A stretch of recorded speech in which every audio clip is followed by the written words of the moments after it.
Morto fui, mas vivo estou sem fim. Em Jesus tudo consumado foi. Vou viver pra te adorar, meu Deus. És o meu prazer.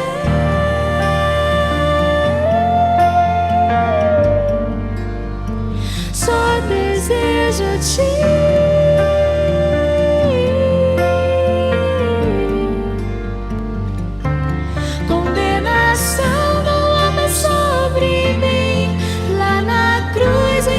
Já morri, sangue santo me purificou.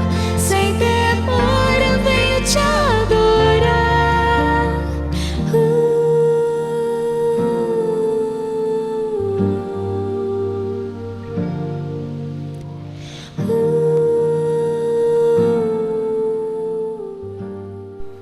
João 5:21 e depois vamos olhar Atos e alguns outros textos. A Bíblia diz assim: filhinhos, guardai-vos dos ídolos. Esse é o fim da primeira carta de João. E nós vamos ver que na Bíblia, quando os discípulos estão falando, os apóstolos estão falando com a igreja, e quando eles estão falando com o mundo sobre o Evangelho, a idolatria é um assunto central. Ou seja, apesar dessas pessoas serem cristãs, regeneradas, estarem ali no ambiente da igreja visível, como nós, João termina assim a sua primeira carta: filhinhos, guardai-vos dos ídolos. E nós vamos ver que toda a pregação do Evangelho estava conectada em todos os lugares, de tal maneira que até o mundo pagão percebeu isso com esse ponto nevrálgico da idolatria. Uma das coisas mais fascinantes e perturbadoras sobre esse assunto, não é?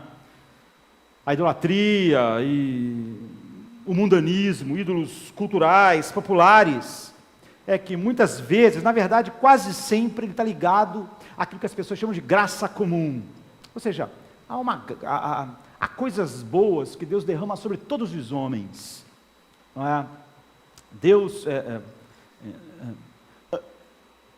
ama somente os eleitos de uma maneira, com seu amor eletivo, não é? Eu os conheci, mas o amor de Deus, como o nosso, é multifacetado, não é? O amor eletivo de Deus está só sobre o seu povo, aqueles que Jesus disse: Pai, eu não oro pelo mundo, eu oro por aqueles que Tu me deste, porque eram Teus e Tu me deste. São os amados do Pai. Mas há um sentido em que Deus derrama aquilo que Ele diz: ame o seu inimigo. Quer dizer, você não tem comunhão, e você nem tem prazer, mas você faz o quê? Se o boi dele ficar atolado na lama, ajuda a desatolar o boi. E há esse sentido em que Deus tem um amor que cobre todos os homens, porque Ele faz o sol nascer sobre os justos e injustos. E às vezes as pessoas, apesar de perceberem as nuances diferentes de amor no homem, fecham os olhos para as realidades disso. Deus tem um amor eletivo, mas Deus tem esse amor geral, que é a sua benevolência derramada sobre tudo. Faz o sol nascer, dá vida. Isso é a graça comum.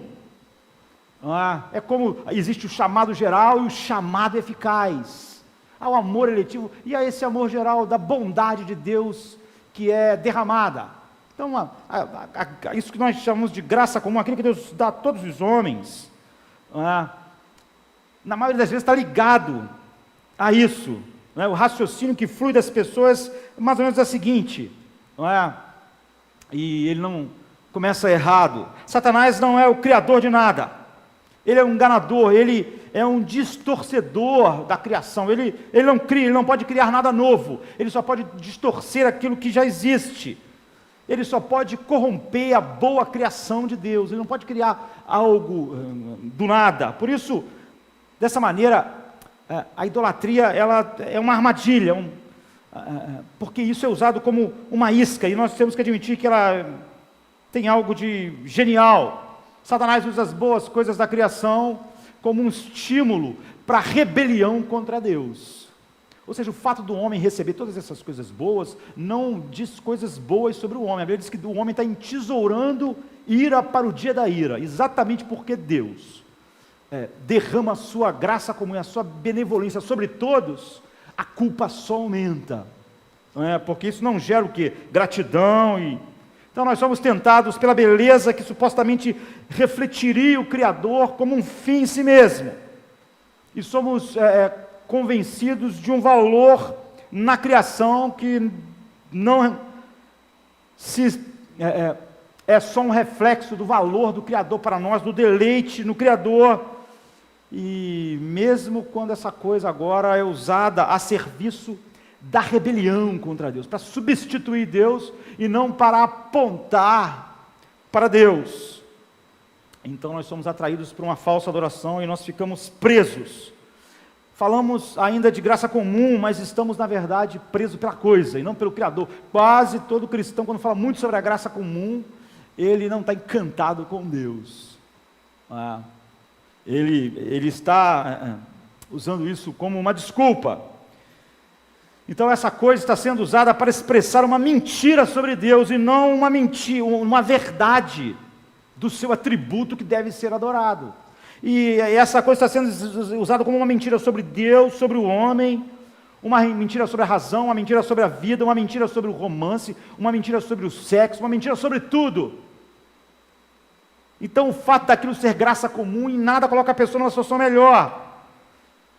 Porque a idolatria usa a graça comum, o mundanismo usa a graça comum como a aranha usa a luz da varanda das nossas casas. A luz, ela atrai a mariposa, né? O inseto com seu fascínio, de tal maneira que a mariposa não se atenta para a teia, de tão fascinada que ela está com a luz, com o brilho, até que ela está amaranhada, até a morte. Portanto, nós devemos manter as antenas sintonizadas. É isso que João está falando para aquelas pessoas: filhinhos, guardai-vos dos ídolos. Há uma maneira sutil. Então a nossa cultura é dominada pela idolatria, como todas as culturas sempre foram dominadas, como a cultura romana, greco-romana. Por exemplo, em Atos, a Bíblia diz que Paulo estava esperando os companheiros dele em Atenas, e diz assim: enquanto esperava por eles em Atenas, Paulo ficou profundamente indignado ao ver a cidade tão entregue à idolatria. Então, em vez de Paulo ficar ali encantado com a Grécia, é como se ele estivesse, sei lá, em Manhattan, sabe, na capital cultural do mundo, assim, teatros, arte de toda sorte, arquitetura maravilhosa, esporte, estádios, era tudo monumental, sabe? A cultura grega, poesia, filosofia. Em vez de Paulo estar ali e escrever uma carta falando sobre a graça comum, aquelas maravilhas, a Bíblia diz, ele estava profundamente revoltado em ver a idolatria que dominava todas aquelas coisas. Tudo aquilo ali, por mais que fluísse de coisas boas que Deus deu aos homens, expressava uma mentira a respeito de Deus, de tal maneira que seu coração se revoltava ao ver toda aquela mentira a respeito de Deus. Você vai ver que nesse lugar Paulo vai falar sobre a idolatria. No livro de Atos todo, esse é o tema. Esse é o tema quando os apóstolos falam com a igreja, é o tema quando eles falam com o mundo. Mas você vai ver que esse não é o tema da igreja da nossa geração. A nossa cultura capturou o coração daquelas pessoas que deviam ver a idolatria, mas não veem mais, pelo contrário. Então, por exemplo, em Atos 19, 23 a 41, um texto um pouco grande, eu vou pular alguma coisa aqui, mas é a história de como o Evangelho chegou em Éfeso. Você vê que onde o Evangelho chegou foi recebido assim com essa dificuldade. Nós estamos estudando Filipenses, nós sabemos como Paulo foi preso, apanhou, foi jogado na cadeia, ele e Silas, ficou todo arrebentado, não é? Em Éfeso não foi diferente. A Bíblia diz assim: e naquele mesmo tempo houve um não pequeno alvoroço acerca do caminho, acerca do Evangelho, que inicialmente o Evangelho foi chamado assim, o caminho, por isso que coloca em letra maiúscula. Porque um certo ourives de prata, por nome Demétrio, que fazia de prata nichos de Diana, dava não pouco lucro aos artífices, aos quais, havendo-os ajuntado com os oficiais de obras semelhantes, disse: senhores, vós bem sabeis que deste ofício temos a prosperidade, nosso sustento, nosso dinheiro, nossa boa vida. E bem vedes e ouvis que não só em Éfeso, mas até quase em toda a Ásia, esse tal de Paulo tem convencido e afastado uma grande multidão, dizendo que não são deuses os que se fazem com as mãos. E não somente há o perigo de que nossa profissão caia em descrédito, mas também de que o próprio templo da grande deusa Diana seja estimado em nada, vindo a ser destruída a majestade daquela que toda a Ásia e o mundo veneram. E ouvindo, encheram-se de ira e clamaram, dizendo: grande é a Diana dos Efésios. E encheu-se de confusão toda a cidade, e de maneira unânime, a multidão toda, correram ao teatro, arrebatando a Gaio e a Aristarco, macedônios, companheiros de Paulo na viagem, e querendo Paulo apresentar-se ao povo, não lhe permitiram os discípulos. E também alguns dos principais da Ásia, que eram seus amigos, lhe rogaram que não se apresentasse no teatro. Uns, pois, clamavam de uma maneira, outros de outra, porque o ajuntamento era confuso, mas deles não sabiam qual era a razão que eles tinham se juntado. Então, tiraram Alexandre dentre a multidão, impelindo os judeus para diante, e Alexandre, acenando com a mão, queria dar razão disto ao povo. Mas quando conheceram que ele era um judeu, todos unanimemente levantaram a voz e clamaram por um espaço de quase 2 horas: grande é a Diana dos Efésios. Então imaginem isso, imaginem uma multidão gritando: grande é a Diana dos Efésios, grande é a Diana dos Efésios, durante 2 horas. Essa é a confusão que Paulo, essa é a recepção de Paulo em Éfeso. Homens efésios, qual é o homem que não sabe que a cidade dos Efésios é a guardadora do templo da grande deusa Diana e da imagem que desceu de Júpiter? Então, há esse grande tumulto, até que eles querem arrebatar Paulo, e Paulo é aconselhado a não ir lá no meio daquela confusão. As pessoas aconselham Paulo a sair, e um outro homem vai falar com essa multidão. Então o fato é que isso é um motim, é uma turba sedenta de sangue, de ódio, e tudo por causa disso, porque esse é um tema que vai percorrer todo o livro de Efésios, de Atos, em todas as igrejas que vão sendo fundadas. Você vê, João, quando já está no meio da igreja, diz: guardai-vos dos ídolos, e essa era uma marca clara da verdadeira pregação do Evangelho. Então esse texto vai ensinar para a gente algumas coisas, no tempo que nós temos, não é? Como os ídolos se espalham, como há uma fraqueza e ao mesmo tempo um poder nos ídolos. Eles são fracos por um lado e muito poderosos por outro lado, e como custa muito você levantar-se contra ídolos na sua vida, na vida da cultura, na vida da cidade, na vida do mundo.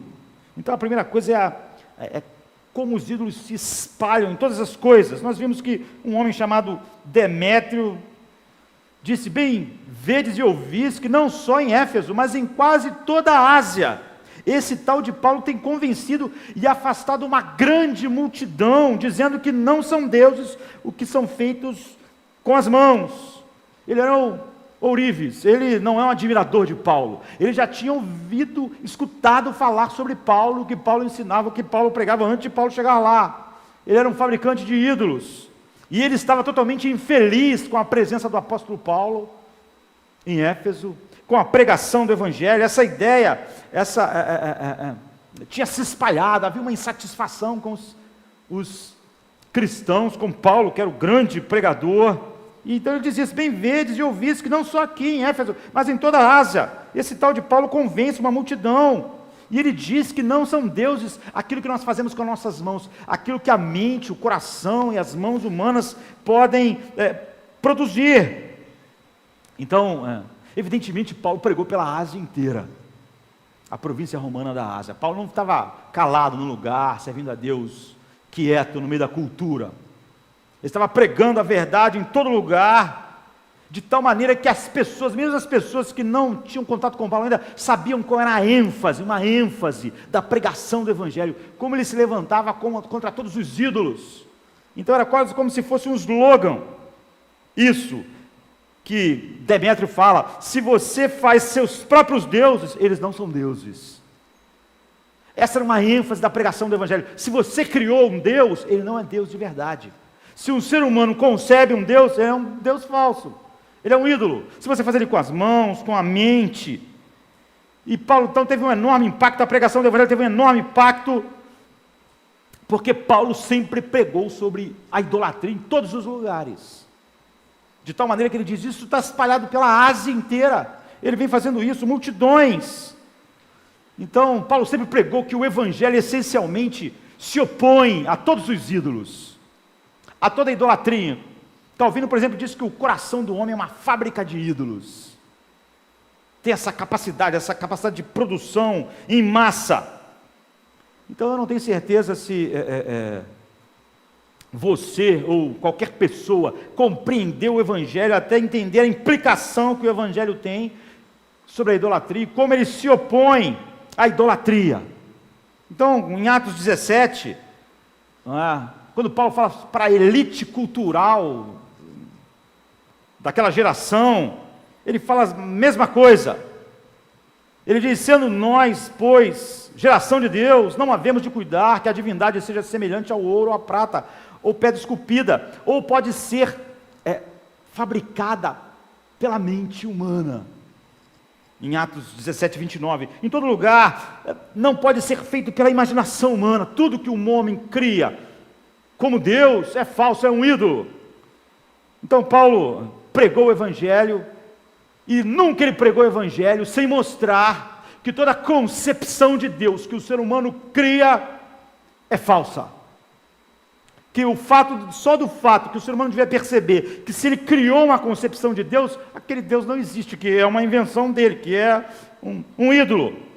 Você pode dizer assim, mas nós não vivemos numa cultura animista, politeísta, as pessoas quase nem acreditam em Deus, mas pastor, então nós vivemos num ambiente muito diferente. As pessoas não acreditam mais nos deuses que eles acreditavam, eles quase não acreditam em Deus. Por que a marca distintiva da verdadeira pregação do Evangelho, ela se levanta contra a idolatria?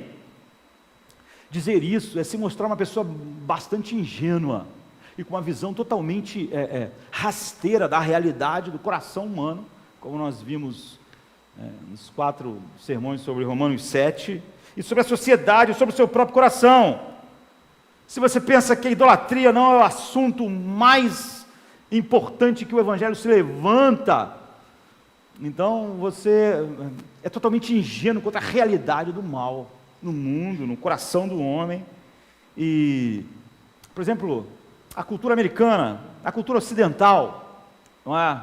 Há um livro de Robert Bellah, nasceu em 27, morreu em 2013, morreu há pouco tempo. Ele é um sociólogo, professor americano, premiadíssimo, escritor. Ele escreveu um livro famoso chamado Hábitos do Coração. Ele é um homem secular. Ele não tem nada a ver com o cristianismo, mas ele olhou para a sociedade americana que caracteriza o Ocidente, e escreveu esse livro, Hábitos, ele tem outras obras importantes. Esse livro é de 85, então foi escrito há muito tempo já, 85, mas é um livro que descreve o coração do homem, da cultura em que nós vivemos, e ele chama que o que melhor expressa isso é o individualismo expressivo da cultura. E ele diz que quando isso é aplicado à religião, isso significa que os americanos e os ocidentais sentem que ninguém tem o direito de definir o que Deus é para eles. Eles sentem que isso é um direito, ninguém tem o direito de dizer-lhes no que acreditar sobre Deus. eles têm o direito, essa sociedade, a nossa sociedade ocidental acredita, de moldar sua própria espiritualidade, de moldar sua própria fé, de decidir como é Deus para mim, como eu devo cultuar Deus, como eu devo servir Ele com minha vida, como eu devo servir Ele com o meu dinheiro. Eu defini essas coisas, eu defini como Deus é e como eu cultuo. Ele diz que isso é o que caracteriza mais a cultura ocidental. Ele tem o direito de adorar o Deus que ele gosta, adorar o Deus que ele pode conceber e gostar, e se sentir bem com Deus. Ele tem esse direito de adorar o Deus que ele prefere, de servir o Deus que ele prefere, da maneira que ele prefere. Esse é dito por um homem secular, olhando para um homem. Ou seja, o coração da cultura americana, é o que ele está dizendo, o coração da cultura ocidental, é a mesma coisa que Paulo diz que é errado. É a mesma coisa que a ênfase de Paulo. Porque não pense que por meio de projetos humanos e habilidade humana, você pode fazer Deus. Um Deus que você goste, um Deus que você possa adorar. Essa é a maior característica da nossa geração. Criar Deus que eu posso gostar e que eu prefiro e que eu defino a maneira que eu sirvo a Ele. Ou seja, Paulo e até Robert Bella está dizendo, é impossível. Esse homem formado em Harvard, PhD em Harvard, sociólogo, olha para a sociedade sem ter todas as lentes que nós, como cristãos, devemos ter, tendo a palavra de Deus, e mesmo assim ele pode ver, essa é o que caracteriza. Então, ao contrário do que a ideia de encontrar um ponto comum com a cultura, não é? A ideia, por exemplo, do evangelho social, e de qualquer ideia de evangelho que a cultura possa aplaudir. Outro dia eu ouvi um pastor dizendo assim, olha, eu tenho pregado agora no mundo, eu tenho usado a Declaração Universal dos Direitos Humanos. Porque se tu usar a Bíblia, o mundo vai gostar. A Declaração Universal dos Direitos Humanos, as pessoas gostam, é óbvio, você já leu a Declaração Universal? Ela fala sobre os direitos de Deus, ela fala sobre Deus, sobre a glória de Deus. Não é evangelho. Não é evangelho, mas essa tentativa. Não há nada sobre Deus lá. Sobre os direitos de Deus, é exatamente o oposto. Você não tem como pregar a verdade de Deus, ou acreditar que está fazendo, quando você na verdade está só sendo, abraçando aquilo que mesmo o homem secular diz, que define os homens, contanto que você não toque em nada que seja os deuses que eles criaram. Você pode dizer, se você for falar para eles que o Deus que eles preferem, o Deus que eles criaram, aquilo que eles acham bom ou importante, é sobre aquilo que você também está debruçado, eles podem adorar os deuses deles contigo. Mas o Deus, na Declaração Universal dos Direitos Humanos, não tem nada sobre Deus. E como eu já falei aos irmãos, pecado é cometido contra Deus, crime contra os homens. É por isso que pecado é uma palavra que todo mundo ri, porque Deus, para a cultura, é risível, e já crime todo mundo acha importante. Então, os direitos de Deus, tudo tem direito em nosso mundo, mas Deus pode todas as coisas. O Deus que nós não podemos conceber, o Deus que existe, é todo poderoso, onipotente. Isso quer dizer que Ele pode fazer tudo que Ele quiser. Ele decide tudo soberanamente. Ele pode curar todas as doenças, Ele pode esvaziar todos os leitos de hospital, Ele pode erradicar o crime, Ele pode acabar com as dificuldades sociais, Ele pode consertar todas as situações da vida, Ele pode acabar com as guerras, Ele pode acabar com todas as injustiças, Ele pode alimentar todos os estômagos vazios do mundo, Ele pode acabar com a morte, Ele pode eliminar todas as doenças físicas. Você está vendo? É isso que Deus é. Ele pode tudo, Ele pode fazer qualquer coisa, simples. A Bíblia diz que Deus fará tudo aquilo que Ele quiser, controlado apenas pela sua vontade, pelo seu querer. Em outras palavras, se a liberdade, a tua saúde, a tua vida estiver dentro do plano mestre de Deus, então você vai ter isso. Se ela não tiver, você não vai ter. Um indivíduo será resgatado Se isso estiver dentro do plano mestre de Deus. Se não tiver, ele não será. Porque Deus tem outro propósito para a sua vida, para a minha vida, o qual resultará numa maior glória para ele. Pode ser nossa morte, pode ser nosso linchamento, como Paulo está prestes correndo risco aqui. Então, se Deus quiser salvar Daniel das mandíbulas do leão faminto e permitir que Tiago, irmão de João, um daqueles 13 que ele dizia que amava, fosse decapitado, ele ia permitir. Se ele quisesse tirar Pedro da cadeia e deixar Tiago lá e Tiago morrer, ele ia deixar. Ele sempre é controlado pela sua vontade soberana. Se ele quiser livrar Daniel da cova dos leões, mas deixar milhares de cristãos serem devorados por leões no Coliseu, ele vai permitir. E se ele decidir que ele vai colocar toda a sua ira sobre o seu filho amado e deixar ele ser crucificado numa cruz por mãos iníquas para salvar um povo escolhido, para ele mostrar nas eras vindouras a sua graça infinita, ele vai permitir que o seu filho morra na cruz dessa forma. Ele é controlado tão somente por aquilo que vai trazer mais glória a ele e pelo seu plano soberano. Lá no fundo, muitas pessoas, não só no mundo, mas na igreja, ficam irritadas com a verdade sobre Deus. Eu não posso imaginar um Deus, eu não posso conceber. A maioria dos crentes tem tanta dificuldade com a soberania de Deus quanto o mundo lá fora. Porque, como a cultura, nós achamos que temos o direito de definir Deus, adorar Deus, o Deus que nós criamos. Paulo está dizendo, esse Deus não existe. O Deus que é criado pela mente humana. Então, no mundo, tudo tem direito. Que é ridículo a gente pensar, não vou usar mais a Bíblia. Não é? Eu crente que o cara vai dizer assim, olha, decidi igual o apóstolo Paulo, que disse, não decidi não pregar nada, a não ser Cristo e este crucificado. O cara me disse que tomou a decisão de pregar com a Declaração dos Direitos Humanos. A gente vive num mundo que tudo tem direito. Até certo ponto legítimo, direitos femininos, direitos criminais, direitos dos pacientes, direitos constitucionais, nós sempre estamos falando sobre isso, direitos dos trabalhadores, direitos civis, direitos dos animais, direitos humanos, direitos do consumidor, direitos religiosos, cada um deles até certo ponto legítimo. Mas nós vamos, por exemplo, deixar que, vamos dizer que uma mulher tem direito de matar o seu filho no seu ventre, como se não fosse um ser humano.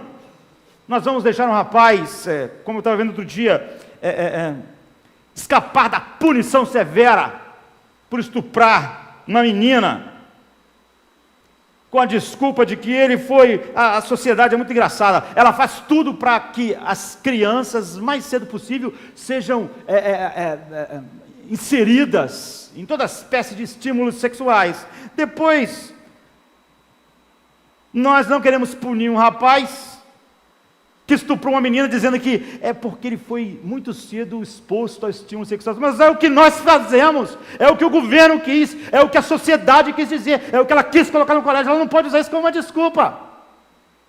Você não pode estimular as crianças sexualmente e depois querer perdoar um rapaz por ter praticado uma violência sexual. Você vê, todo o processo, todas as ideias são extremamente anti-Deus. Nessa terra, só uma coisa que você não vai encontrar, os direitos de Deus. E é sobre isso que esse pastor não vai poder pregar nunca, porque ele abraçou todos os direitos no mundo que despreza Deus. O Criador, o sustentador de todas as coisas, ele que nele tudo existe, se move, respira. Ele recebe todo tipo de afronta, ele tem sido odiado sem motivo, caluniado sem razão, esquecido e desprezado. A Bíblia diz, apesar dele demonstrar do céu as maravilhas sobre todos, apesar de todos verem, não o glorificaram como Deus. Ele é desprezado, ele é esquecido sem pedido de desculpas. O caráter de Deus sempre é mal interpretado. E quando as pessoas sofrem apenas tudo que o ser humano sofre, não pense em nada que você possa excluir. Tudo que o ser humano experimenta é apenas a consequência dos seus pecados. É o sol nascer, é a gente viver 60 anos, é a gente ter essas coisas que não estão dentro daquilo que nós merecemos. Não há nada, não há nenhuma tragédia no mundo que não seja as consequências do pecado do ser humano, da morte a qualquer outra coisa. É apenas o resultado da nossa rebelião, do nosso desprezo ao autor da vida. Na melhor das hipóteses, Deus diariamente é ignorado pelas pessoas. Na melhor das hipóteses, ele tem sido acusado quando, em ocasiões de fome, de guerra, de doença. A sabedoria de Deus é ridicularizada pela nossa cultura. Todo mundo diz, nós não queremos saber o que Deus pensa, tira Deus da escola. Muitos cristãos sequer conseguem entender o que é um Estado laico. Eles acreditam realmente que o Estado laico é um Estado ateu, um Estado anti-Deus. As pessoas riem da santidade de Deus. Não queremos que fale nada a respeito disso e nada que seja público. Isso tem que ser escondido, privado. Todas as outras coisas vergonhosas, não, tem que ser público. Tem que estar lá dentro do colégio, tem que estar dentro das coisas. Só Deus que não pode. Deus é banido. Seus padrões de santidade sempre foram considerados fora de moda. Na época de Paulo, sabe? Não é agora, não é a nossa cultura. Todas as culturas sempre fizeram isso. Ele é suficientemente grande, Deus, para enfrentar todo esse abuso. Ele não depende de homens como nós, na verdade, para protegê-lo.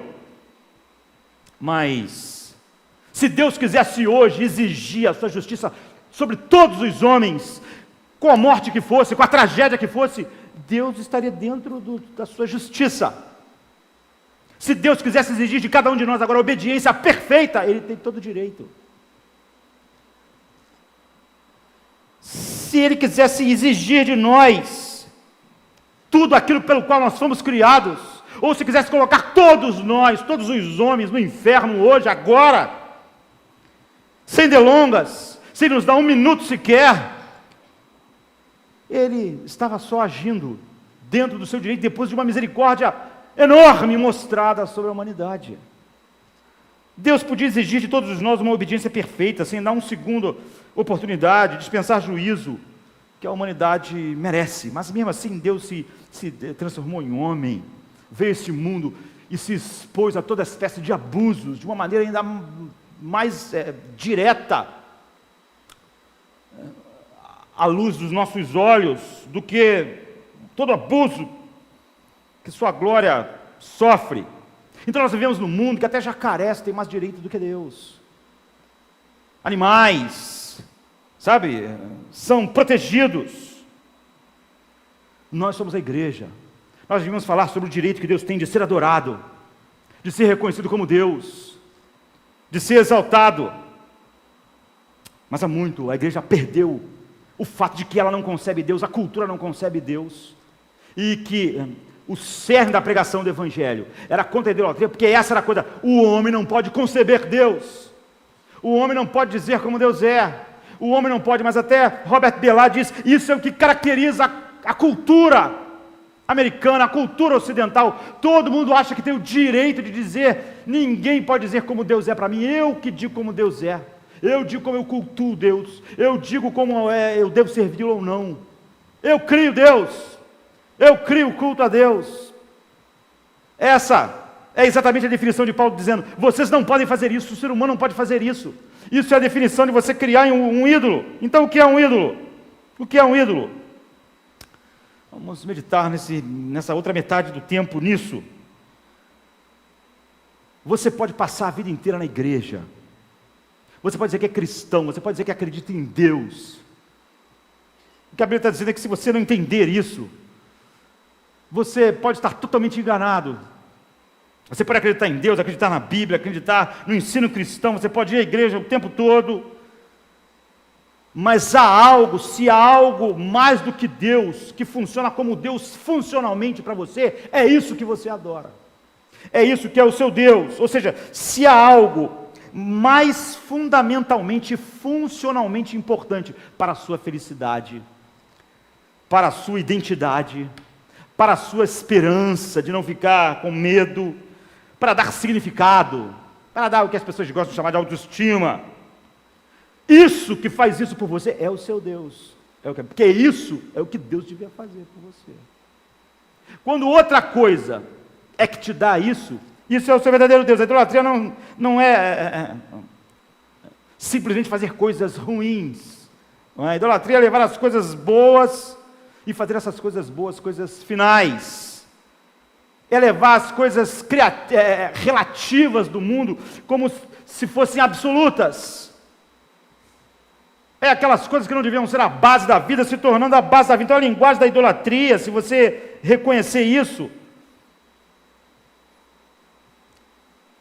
é a linguagem do teu coração, quando o teu coração diz, bem, eu acredito em Deus.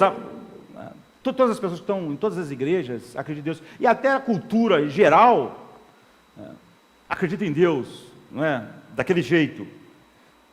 Mas você pode dizer, você que as pessoas que estão em igrejas, que se dizem cristãs, pode dizer, olha, eu acredito em Deus, e Deus é muito importante. Mas se o teu coração diz assim, mas se você tiver isso, você vai ser feliz. Se eu pudesse conseguir aquilo, então eu ia me sentir realizado. Se isso acontecesse na minha vida, se tão somente eu pudesse chegar até aquele ponto, eu não ia ser uma pessoa insatisfeita, eu ia ficar satisfeito. Eu ia realmente ser alguém.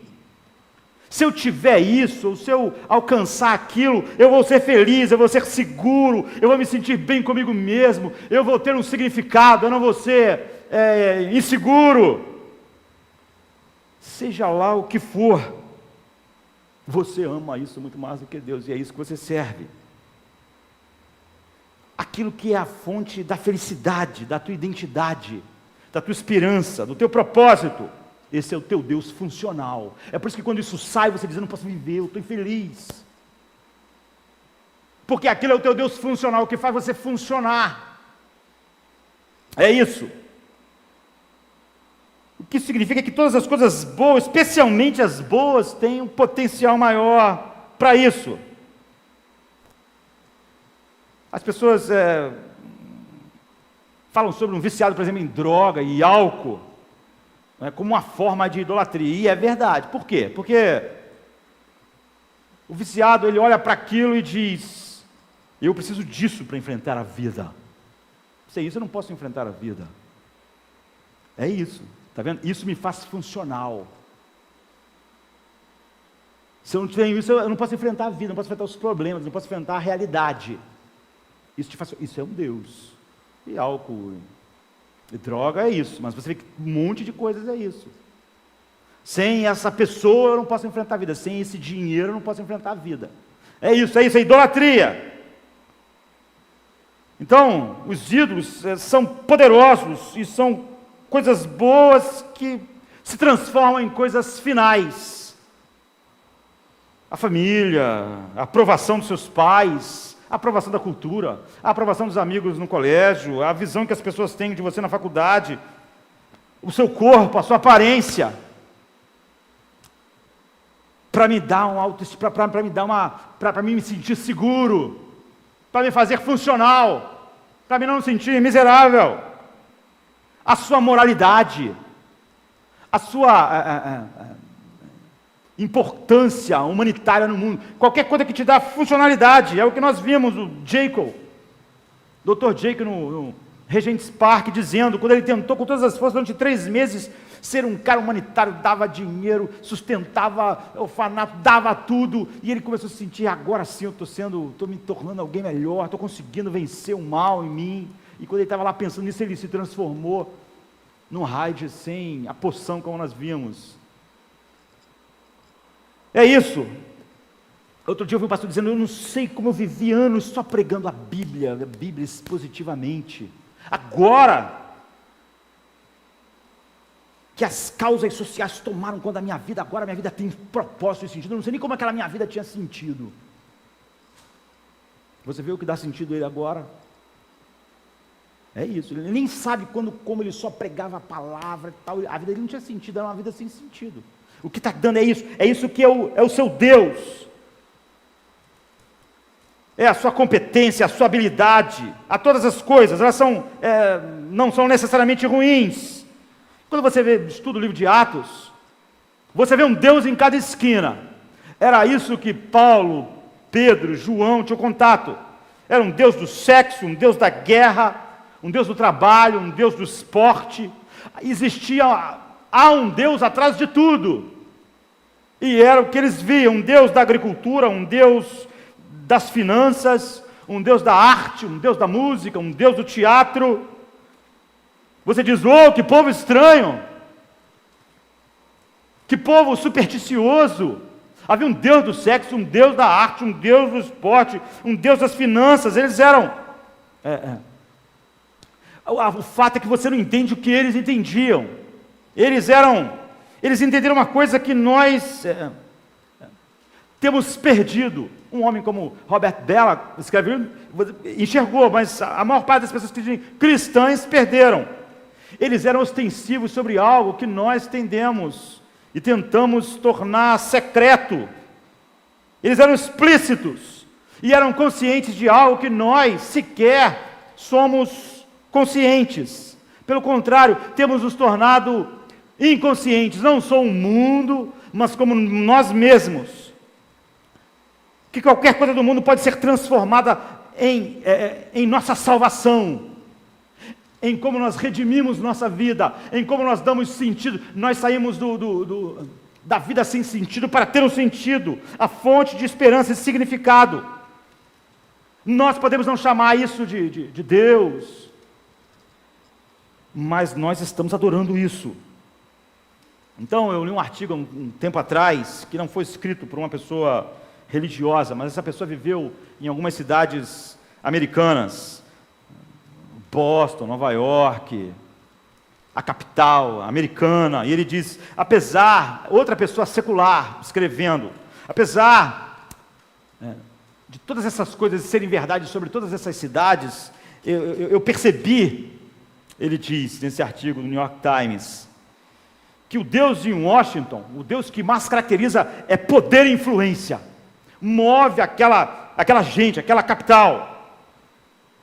Mas em Boston é a educação, sabe? Respira aquele ambiente da academia. Esse é o Deus. Mas em Nova York, o Deus máximo é o dinheiro. Ele diz, isso é verdade sobre essas cidades, mas em cada uma delas não aparecem mais. Você pode dizer assim, olha, como? Eu não acredito que o Deus dessas cidades são essas coisas. Mas mesmo ele, sem ser cristão, ele diz, se você visse como as pessoas em Nova York sacrificam seus filhos por causa do dinheiro. Grande parte das pessoas sacrificam seus filhos, a grande parte dos abortos, por exemplo, porque aquilo vai atrapalhar a minha vida. Vai atrapalhar a minha vida, então essa criança vai ser um problema.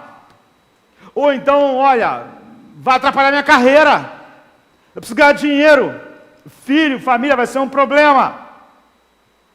Ou então eu vou criá-los de uma maneira que são completamente relegadas a sem importância, porque o dinheiro é o que impulsiona. Então ele diz, olha, os melhores interesses dos nossos filhos e das nossas crianças agora são sacrificados por causa do dinheiro e por causa da carreira dos seus pais. E é verdade. Quando você sabe que algo se tornou um Deus, é isso, você pode pensar assim, aqueles homens bárbaros sacrificavam seus filhos aos deuses. É isso que mostra que algo é Deus. É quando você acha que aquilo é tão valioso, que mesmo, por exemplo, um filho, vale ser sacrificado aos pés daquilo. Quando você percebe que coisas valiosas podem ser sacrificadas por algo, aquilo no qual você sacrifica é um Deus. Quando você acha que pode sacrificar a vida dos seus filhos para ganhar dinheiro, você está sacrificando como aquelas pessoas sacrificavam um filho diante do Deus. Quando você pode sacrificar sua relação com Deus, seu tempo para Deus por causa do dinheiro, você está sacrificando, você acha o dinheiro é mais precioso. Eu vou colocar isso no altar do dinheiro, porque eu tenho que pagar esse tributo, eu tenho que dar essa coisa importante. Minha família, não, meus filhos não, eles vão ter que, eu vou sacrificá-los. Eu vou sacrificar meu casamento, meus filhos, por causa de sexo. Porque eu não posso, é precioso esse negócio de família, mas sexo é algo que eu me prostro e sacrifico as coisas. É isso que é a essência do sacrifício a um ídolo, que faz de algo um ídolo. Então, é por isso que sempre é falsa piedade quando você serve a Deus, mas deixa o dinheiro de fora. Porque é óbvio o que é que você diz, isso é demais para me sacrificar, para me entregar, porque isso aqui é o pão da minha vida. Deus não pode ali nessa área não, essa área é divina para mim, é a área do meu culto. Então, em segundo lugar, isso é para você ver como os ídolos estão em todos os lugares, e em todos os lugares estão não só sendo prestado culto, devoção e sacrifício a eles. Em segundo lugar, há uma mistura paradoxal em poder e fraqueza em todos os ídolos. É isso que Paulo diz.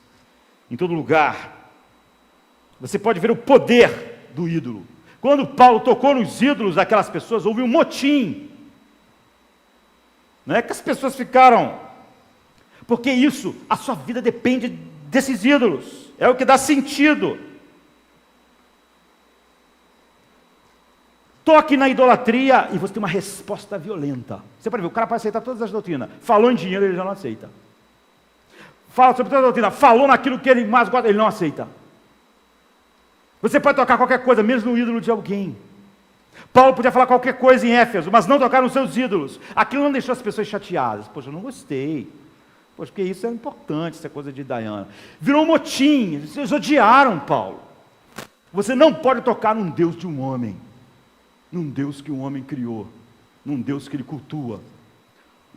A resposta sempre é motim. O simples fato de você tentar tirar de alguém uma coisa que é boa, deixa a pessoa triste. Você fica triste quando uma coisa boa é tirada, não é? Porque aquilo é bom. Mas não é isso. Quando você tenta tirar de alguém algo que dá definição da sua vida, que dá significado, que faz ele funcionar, então, que dá ele esperança, que faz ele sentir que é um sucesso, que ele é alguém, então você tem ódio. Você tem uma resposta de guerra. Ele não fica apenas triste, um pouco de mau humor. Ele tem que destruir o que vai destruir o que é mais importante para ele. Nesse sentido, os ídolos têm uma grande quantidade de energia. Eles controlam as pessoas que o adoram. O dinheiro controla as pessoas que o adoram. O sexo controla as pessoas que o adoram. A influência controla as pessoas que a adoram. O poder controla as pessoas que a adoram. As pessoas que... a carreira dá significado para ela controla contra qualquer coisa. Se o filho for um problema, o filho vai ser sacrificado. Tudo vai ser sacrificado. Se você... os ídolos controlam as pessoas que o adoram. Se você tocar neles, então a resposta sempre é violenta. É por isso que se você pregar, por exemplo, a sociedade usando os direitos humanos, não tem resposta nenhuma. Você está tocando em um ídolo da cultura. Pelo contrário, os homens são importantes. É isso mesmo, nós também concordamos. Vamos cultuar juntos. Então, nesse sentido, há uma grande quantidade de energia. Por outro lado, de maneira paradoxal, a Bíblia sempre fala que o ídolo é uma coisa vazia, é uma coisa sem poder. Quer dizer, há um grande poder num sentido, e por outro sentido ele é impotente. Na verdade, ele não existe. Atos tem uma série de declarações assim. Não é? E vai falar sobre vários incidentes, por exemplo, de Pedro, de Paulo, assim. Mas nesse incidente acontece uma coisa diferente. O final desse texto não é com o sermão de Paulo, não é com a pregação de Paulo, como acontece com Paulo, Pedro e os apóstolos, na maioria dos incidentes em Atos, na história da igreja. Ela termina com um discurso do escrivão da cidade. Ele diz assim, isso é diferente. Ele diz assim, é único. Portanto, visto que estes fatos são inegáveis, acalme-se. E está lá no teatro, as pessoas gritando há 2 horas, grande é a deusa dos Efésios, grande é a Diana dos Efésios. Estavam possuídos, assim. Tocou no... Ele diz assim, portanto, visto que estes fatos são inegáveis, acalmem-se e não façam nada precipitadamente. Vocês trouxeram esses homens, os amigos de Paulo, aqui, embora eles não tenham roubado templos nem blasfemado contra a nossa deusa. Se Demétrio e seus companheiros de profissão têm alguma queixa contra alguém, os tribunais estão abertos e há precônsules. Eles que se apresentem e apresentem lá as suas queixas.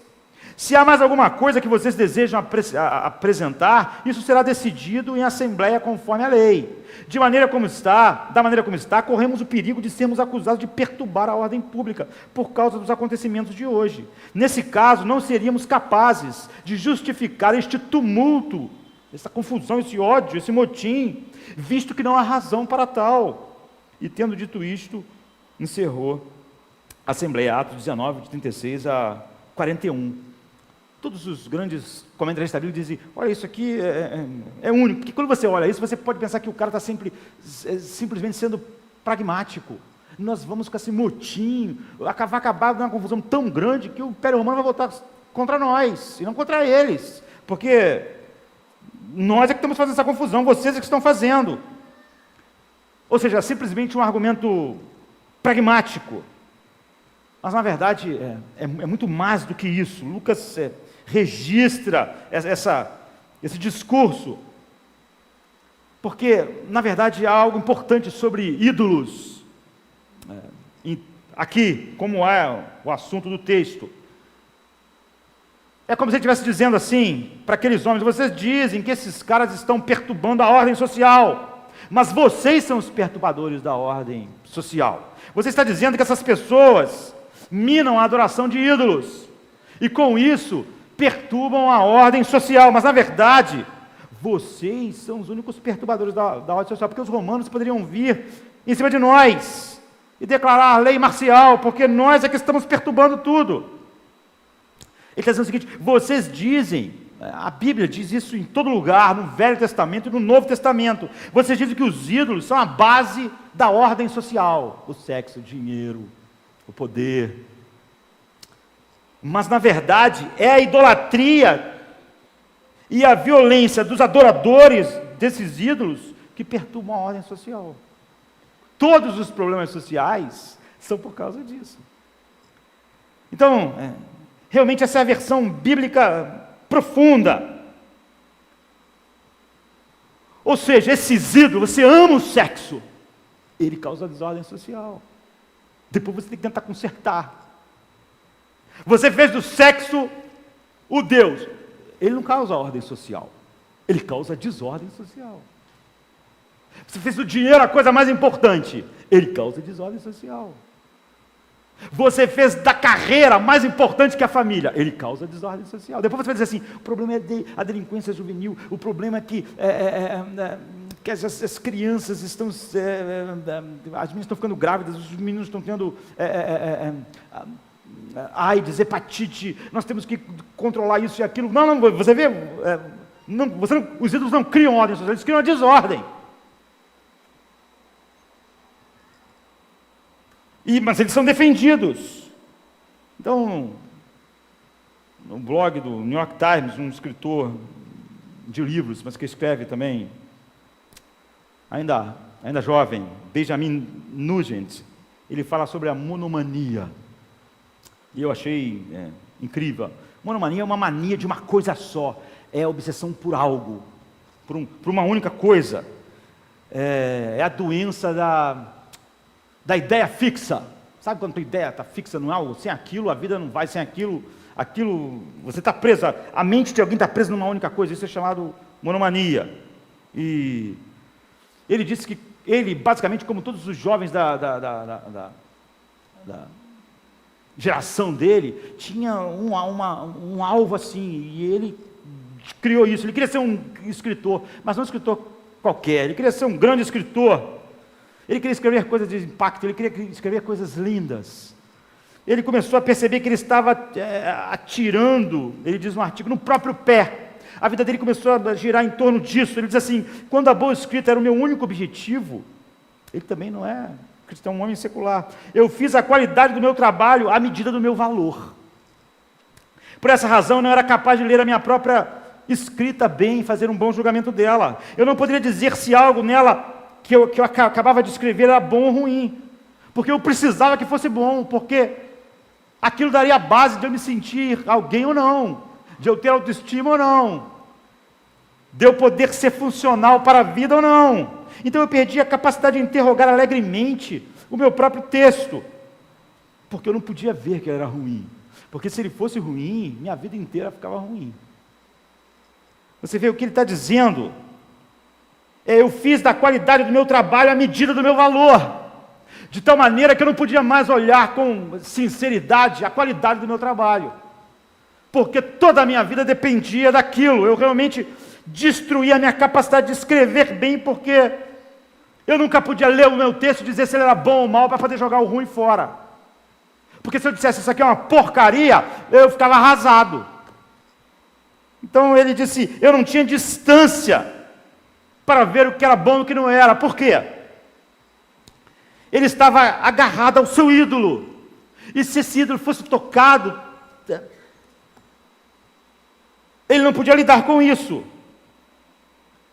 Então ele diz, se você se tornar um escritor de sucesso, você se sentirá, ele disse que ele dizia isso para ele constantemente, você se sentirá bem, a sua vida então vai funcionar, você nasceu para isso, você vai ser capaz de ter a certeza do seu valor como pessoa. Ele disse que viveu assim. Então significava que se eu não sou um bom escritor, eu perco tudo.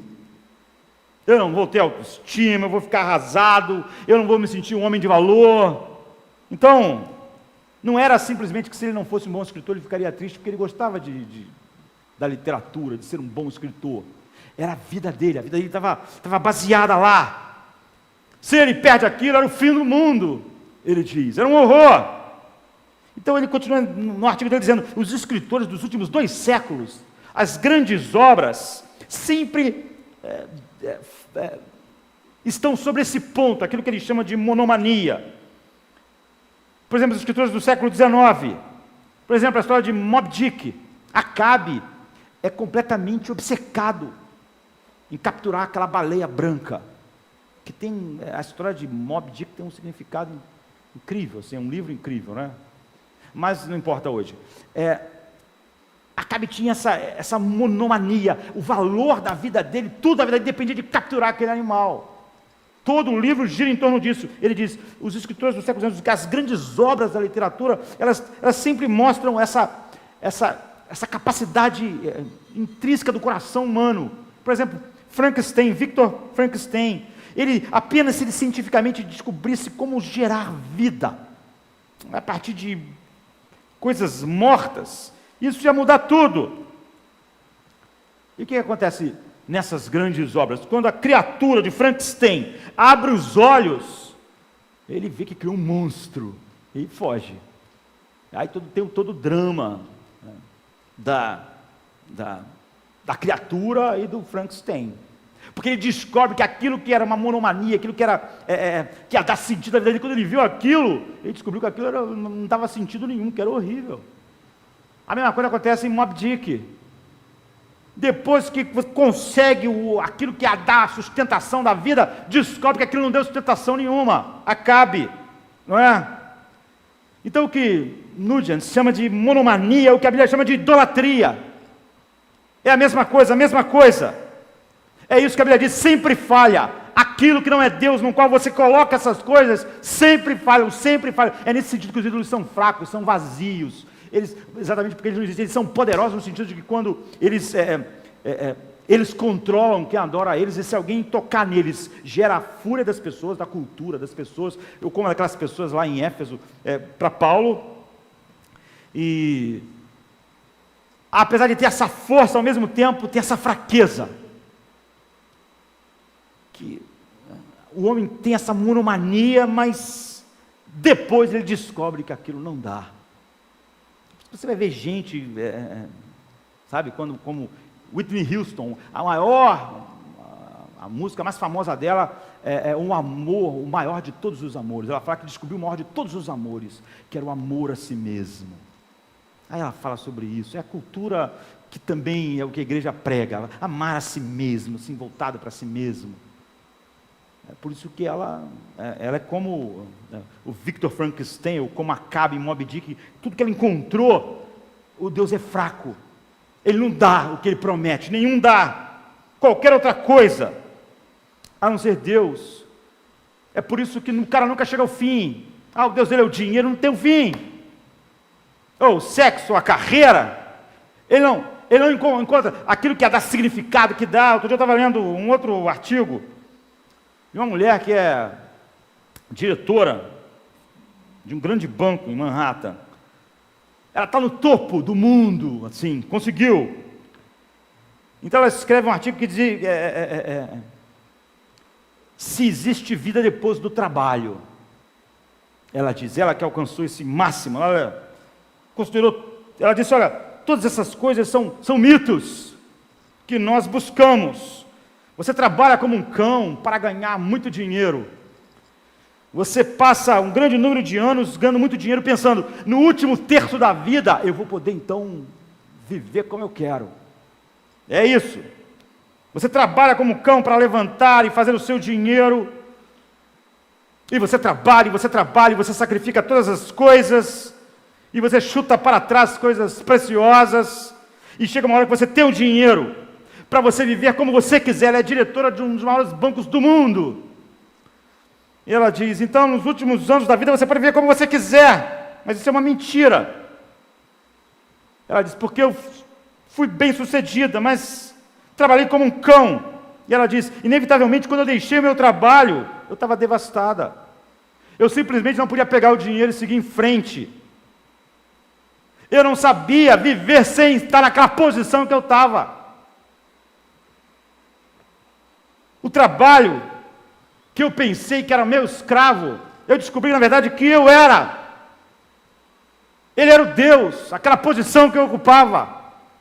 O dinheiro para viver o resto da vida não deixava não dava as bases da satisfação que eu esperei. Eu não conseguia me sentir bem sobre eu mesma, a menos que eu tivesse naquela posição que eu ocupei. Então eu não consigo parar.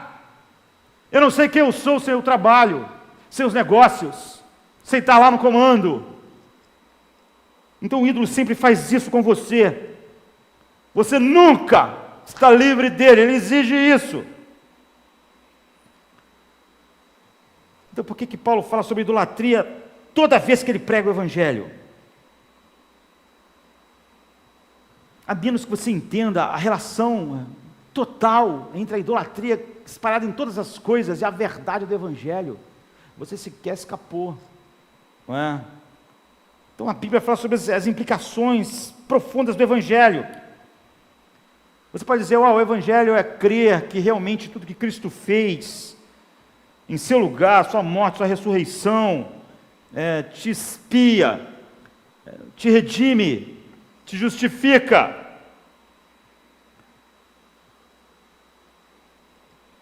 Esse é o Evangelho. Mas o fato é que as pessoas seculares, como as religiosas que não compreenderam totalmente o Evangelho, elas usam todas essas coisas para redimi-las, para justificá-las, para dar sentido à vida delas. Não é o Evangelho. Como nós estávamos lendo no início do culto, aquele que beber da água que eu lhe der nunca mais terá sede. Não é verdade sobre a maioria das pessoas. O que Jesus está dizendo é o seguinte: vai haver satisfação em mim, para não só viver, mas para como se manter para sempre. É isso que o Evangelho faz. Ele satisfaz. Nunca mais tem sede. Essa sede que gera esses ídolos. Então, normalmente, nós pensamos que a oposição clássica ao Evangelho são os moralistas, os que nós chamamos de fariseus. Eles não podem entender a graça. Mas o resto não. Porque muitas pessoas acabam descobrindo realmente um dia, como Paulo, que toda a sua luta era só para se justificar, era para se sentir alguém, era para sentir que a vida dele valia a pena, que ele era diferente. Mas o que nós precisamos entender é que isso é verdade sobre o homem assim como Paulo, um moralista, religioso, e sobre o homem totalmente secular. Essa pessoa está tentando se justificar, está tentando salvar a si mesma, está obter um padrão. Isso se opõe ao Evangelho da mesma maneira. Aquela pessoa tem aquilo como aquilo que a redime, como aquilo que faz ela funcional, como aquilo que mata a sua sede, como aquilo que a satisfaz. Ernest Becker, um escritor que ganhou os prêmios mais importantes de literatura, nasceu em 24, morreu em 74, escreveu um livro que foi o premiado, não é? Um dos mais premiados dele, A Negação da Morte. Ele diz assim: todas as pessoas, nós vivendo numa sociedade secular, Nós tiramos Deus de nós. Ele é totalmente secular, não há nada de cristão em Becker. Ele diz, no passado, nós buscávamos as coisas em Deus, a base da vida, o sentido da nossa existência. Nós banimos Deus. É isso que a cultura fez, nossa cultura. Mas nós não queremos saber simplesmente que a vida é dura e depois a gente morre e os vermes comem a gente. Nós precisamos sentir que nós somos importantes. Ao mesmo tempo que nós falamos que não tiramos Deus, nós não queremos nos sentir assim. Então nós usamos agora o trabalho, o dinheiro, o sexo e o romance para nos dar o significado espiritual que Deus devia dar. Então nessa obra ele diz, olha, por exemplo, o romance moderno. As pessoas estão completamente fora do controle sobre o romance, elas casam várias vezes, elas estão sempre buscando o grande amor que vai dar a elas a vida, que vai, sabe a outra metade da laranja, aquilo que vai fazer a vida ter sentido. Eu vou ser feliz, vou ser funcional, ainda não sou feliz, eu não sou funcional, é porque eu não achei ainda o amor da minha vida. É o que Becker diz, na negação da morte. Ele diz, o que é isso? Isso é a solução romântica. Nós usamos a solução do dinheiro, mas olha, a solução romântica está em todo lugar. Todas as músicas quase falam de amor. Numa sociedade que está morrendo. Porque todas as necessidades espirituais e morais que costumavam ser buscadas em Deus, agora nós focamos em outro indivíduo. Agora, quando nós queremos achar um parceiro de amor e colocamos ele na posição que vai nos livrar da insignificância, que vai nos livrar do sentimento de nada, que vai nos justificar, que vai dar sentido para a nossa vida. O que nós queremos é redenção, nós queremos que alguém nos salve da nossa insignificância.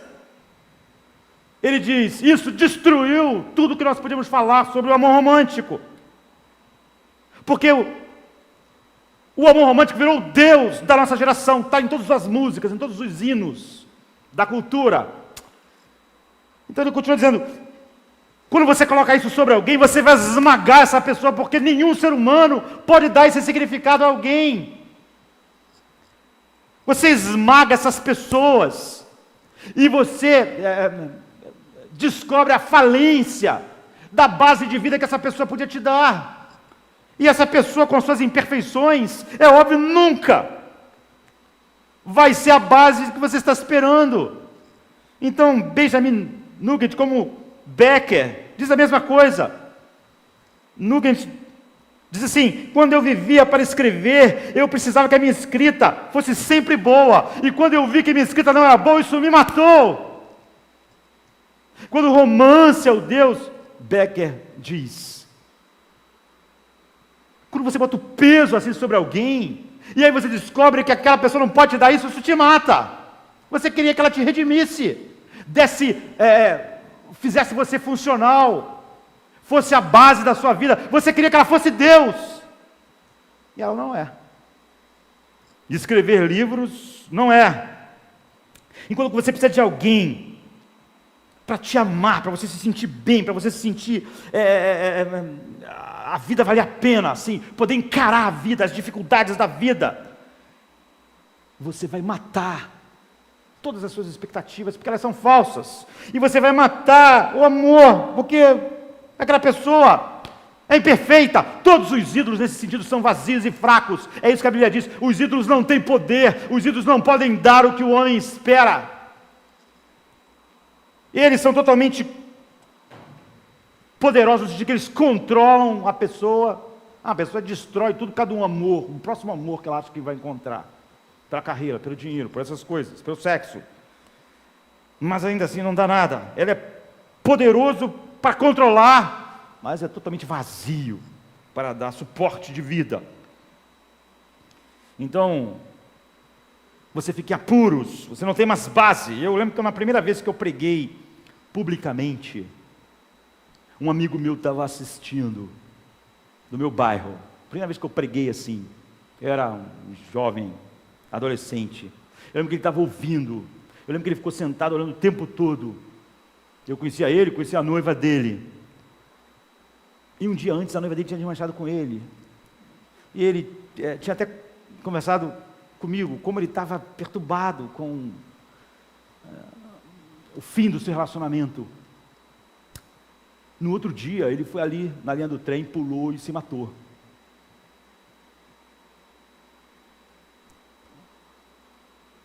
Ele não tinha mais base, ele podia partir para outro Deus, que é o que ele faria, ou ele podia descobrir, frustrado, que não existia um Deus para dar a base que ele quer. A pessoa pode não se suicidar, mas um dia ela vai ter que encarar a morte com essa sensação de que nada pode fazer. Então, porque o ídolo dizia isso, você tem que ser um grande escritor, senão você não vai ficar bem. Um ídolo exige isso, você tem que ser o astro do que você faz, tem que ter mais dinheiro do que o outro, senão você não vai se sentir bem. Um ídolo exige isso. Você tem que ser reconhecido, tem que ser respeitado pela cultura, tem que ser respeitado pela sua posição. E você vai descobrindo que não é. Se você falhar, você é punido. E tudo falha, não há poder. É assim que você vive. E por fim, a única maneira de destruir ídolos é a um alto custo. A um alto custo. A maneira de nós pregarmos a verdade é a um alto custo. Se Paulo quisesse a aprovação e o aplauso da cultura dos Efésios, ele tinha que fazer um pacto de não mexer com seus ídolos. Porque se você mexer no que as pessoas gostam, as pessoas vão ficar, às vezes, tristes. Mas tudo bem. Mas se você tocar no ídolo da pessoa, a pessoa odeia, a não ser que ela já descanse em Cristo. Se ela não descansa, ela pode aceitar tudo do Evangelho, mas não fale sobre o dinheiro. Não fale sobre o romance dela. Ela não aceita. Ela vai conseguir entender a doutrina da expiação, mas não fale sobre o dinheiro. Ela vai ter um jeito de botar o dinheiro fora disso. É o seu Deus. Nada pode estar acima disso. Ela vai encontrar 1000 argumentos. Ela vai ficar gritando durante 2 horas, grande é a Diana dos Efésios, grande é a Diana dos Efésios. É intocável. Gera motim no coração, gera ódio, gera revolta. Quase Paulo era morto de cidade em cidade, porque ele opunha-se aos ídolos da cultura, em vez de tentar um acordo com eles. É óbvio que o evangelho que abraçou os ídolos da cultura, não tem problema com a cultura, mas não tem nenhum evangelho para pregar. Paulo queria ir diante da multidão e as pessoas e até as autoridades aconselharam, não vai, por favor, nós estamos tentando controlar a situação, você vai ser rasgado, você vai ser despedaçado. Essas pessoas vão despedaçar você, elas estão fora de controle, elas estão há 2 horas gritando lá. É isso, ou é aquele meu amigo, não podia. Quando você tenta lutar contra isso, isso te devora. Há um grande custo, tanto pregar a verdade contra os ídolos do coração humano, quanto para você mesmo enfrentar essa realidade.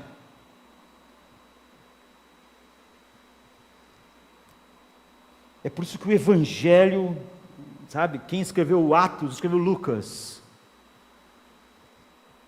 O próprio Lucas, né?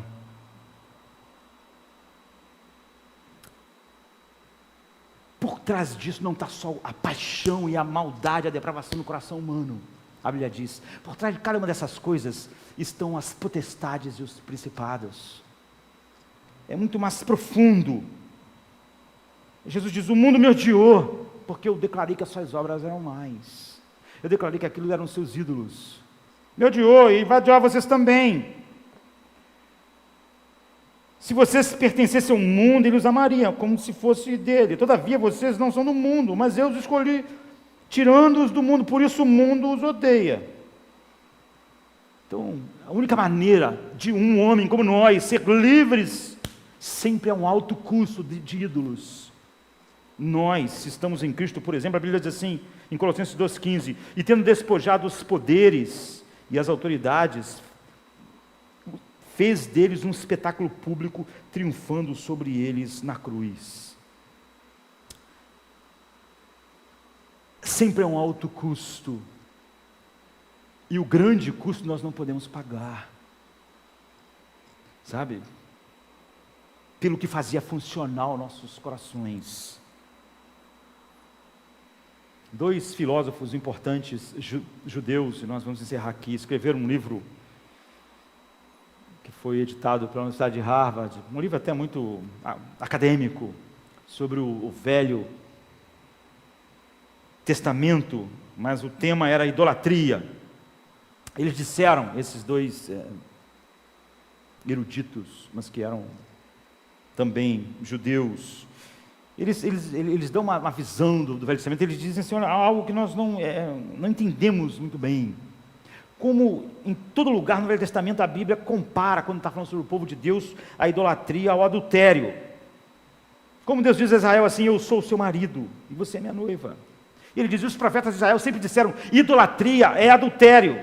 Em muitos lugares, eles disseram, a gente vê isso em Oséias, a gente não acha pesado, mas a gente não vê só em Oséias. Você vê em Jeremias, você vê em Ezequiel, por causa do seu adultério, Deus diz, Eles dizem, olha, isso para nós, judeus, é chocante quando nós começamos a pensar nisso de verdade, porque no Antigo Testamento o adultério não era resolvido com o divórcio, mas com a morte. É isso, com a morte. E é isso que Deus diz, só um alto custo para libertar um homem dos ídolos que o controlavam, apesar de serem fracos para dar base para a vida. E foi isso que Cristo fez. Os cristãos, um homem regenerado, é um homem que pode dizer aquilo que Jesus falou, como nós vimos em João 4. Nunca mais terão sede. Mas nós temos que olhar, nós podemos olhar agora vários passos, em várias situações, em que coisas se manifestam como ídolos. Mas você vê, quando Paulo pregou para o mundo, o tema constante era a idolatria. Quando os apóstolos falaram com a igreja, o tema, filhinhos, guardai-vos dos ídolos. E quando ídolos são tocados sem a transformação do coração, sempre há uma resposta violenta a isso. Mas, no entanto, essa é a grande marca do coração regenerado. Você vê, não basta você aceitar coisas do Evangelho. O problema é quando toca o ídolo. É aí que a gente sabe se o coração realmente foi transformado. Enquanto não tocasse nos ídolos dos Efésios, eles podiam absorver todas as novas ideias que vinham chegando, mas não essa, não Paulo. Ele disse, Demétrio, eles estão criando uma confusão no mundo inteiro. Por que eles estão fazendo isso? A pregação do Evangelho não é pegar aquilo que o homem mais gosta, deixar a Bíblia de lado, pegar os direitos humanos e falar sobre ele. Ou escolher outra coisa que o homem mais gosta, sexo, dinheiro. Isso não é pregar o Evangelho, isso é um anti-evangelho. É óbvio que isso não vai ter reação, porque a reação é quando os ídolos, não de tristeza. Nós, por exemplo, temos filhos, nós amamos nossos filhos, se eles morrerem, nossos pais, nós ficamos tristes. Mas se eles forem mais do que simplesmente uma coisa boa que Deus deu a nós, nós ficamos sem rumo, sem chão, sem vida. Nosso cônjuge vai embora e a nossa vida acabou. Ou se o Evangelho tocar em algo, nisso não pode tocar nisso de jeito nenhum, eu vou sempre dar um jeito. Isso é uma demonstração horrível daquilo que capturou o coração, mas não tem esse poder de controlar, mas não tem o poder. E é isso que Jesus fez, ele despojou as potestades que estão por trás de todos os ídolos do coração de todos os homens, que tem a sua depravação, que vive num mundo mau, e que esse mundo é controlado por potestades daqueles que não estão livres pelo poder regenerador do Evangelho. Esse é o Evangelho que nós pregamos, e essa é a vida a qual o Evangelho leva. É por isso que a pregação do Evangelho dos apóstolos estava sempre ligada à idolatria, quando falava com a igreja, quando falava com o mundo. Vamos ficar de pé. Vamos orar. 1 João 5,21, filhinhos, guardai-vos dos ídolos. Coloquem nisso toda a atenção de vocês, porque é aí que está o cerne da vida com Deus. Vamos orar? Vou chamar Paulinho para orar por nós.